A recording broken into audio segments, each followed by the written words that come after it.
Good morning, student. Today we are going to study a very important topic, that is function of money. My dear student, the function of money is very important in class 12 in money chapter, because there will be one question asked in your council exam. What is the secondary function, what is the contingent function, and what is the primary function? So there will be 3 marks question which will be come in your council exam.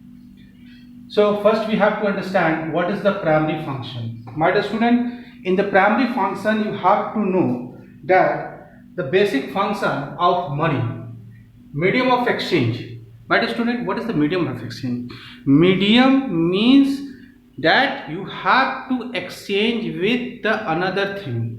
Okay, so what is the medium of exchange? It means your purchasing power. What is the purchasing power? Every goods and services is going to measure in the form of money, so it shows your the purchasing power of the commodity.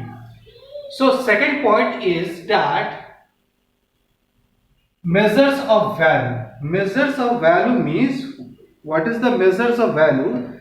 Suppose you have a one shirt that is cost rupees 1000, okay, and one pant that cost is 2000 rupees. What is the meaning?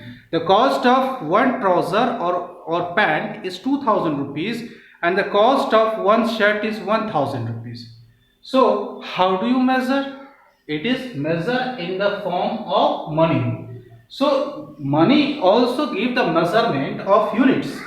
So that is why we have to call units of account. Okay, units of account means that we have to measure anything, goods and services in the form of money. Next is that rate of exchange. We have already take an example of shirt and pant.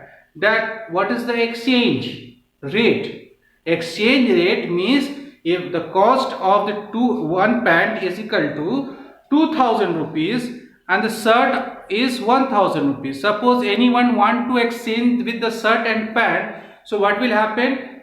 2 shirt is equal to 1 pant. Then it shows the value equal to the money. My dear student, in the primary function there is 2 function you keep in remember for examination: medium of exchange and measures of value. This should be keep in your mind whatever they ask in your exam.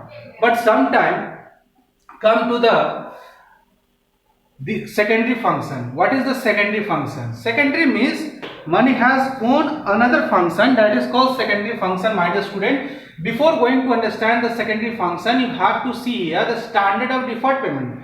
Deferred payment means that the payment which is going to make in the future. It is not now, but the payment which is going to make in the future. For example, interest, rent, loans, pension. These payments are going to make in the future. That is why it is known as standard of deferred payment. So it's also calculated in the form of money. Interest, rent, loans, pension, etc. are called also calculated in the form of money. Okay. So standard of deferred payment is also known as. Come to the second point. That second point is that store of value. My dear student, and in the barter system the goods are going to store, but as you know that the goods are perishable items. So if there are perishable items, it means you have not to store, but in the money it has a store value. For example, if you have a money, you can store in the form of bonds, shares, debentures. That all these are in the form of the money.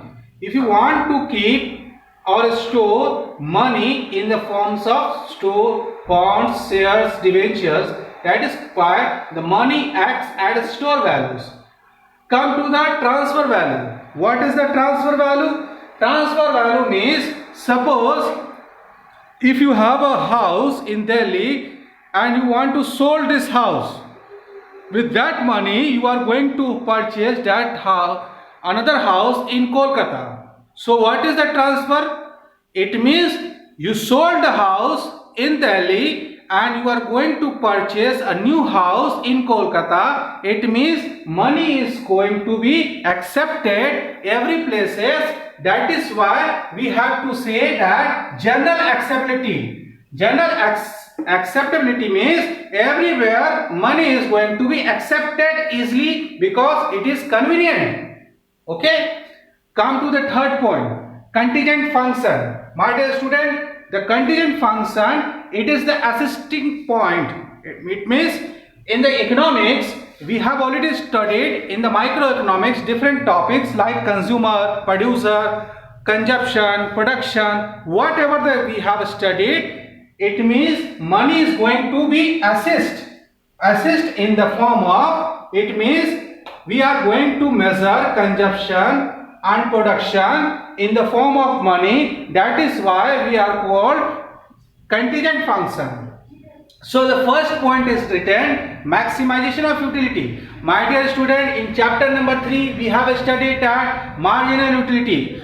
When marginal utility is equal to price. You have studied that marginal utility is equal to price. Okay. When mu is equal to P, you have to understand mu is equal to P. It means you can say that when maximum utility.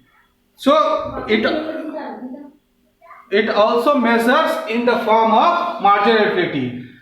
Come to the second point, that is factor inputs. Factor inputs means whatever the inputs used for the production of goods and services, that is called wages, remuneration, etc. These are going to be measured in the form of money. So when the production is going, the wages rates and remuneration rate also calculated in the form of money. Okay.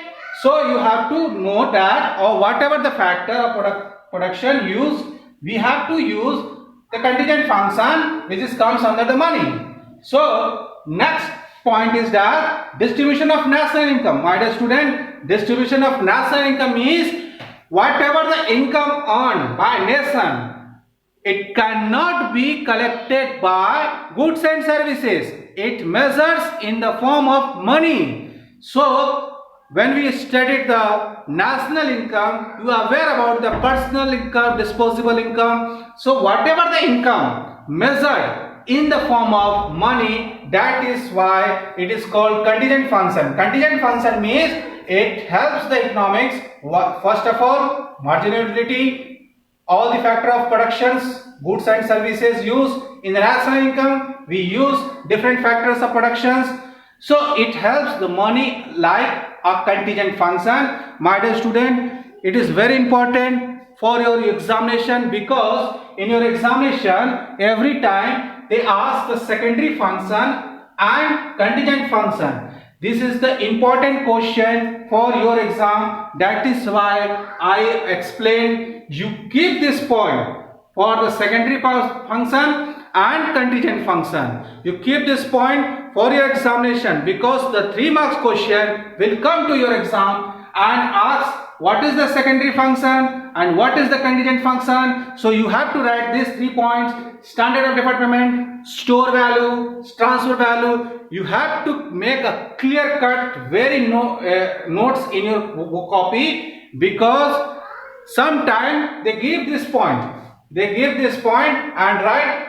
They have to ask, explain the standard of deferred payment, store value. They do not ask the. So they can ask any types, any way. The same question can be repeated every year. So my dear student, keep remember all these 3 function of money, because it is very important for examination purpose. I hope every year sometime secondary function asks, sometime contingent function asks, sometimes this primary function asks. So you cannot say that, sir, it will not ask, but out of 3, 1 function every time will ask you. Okay, my dear student, thank you. I hope you understand.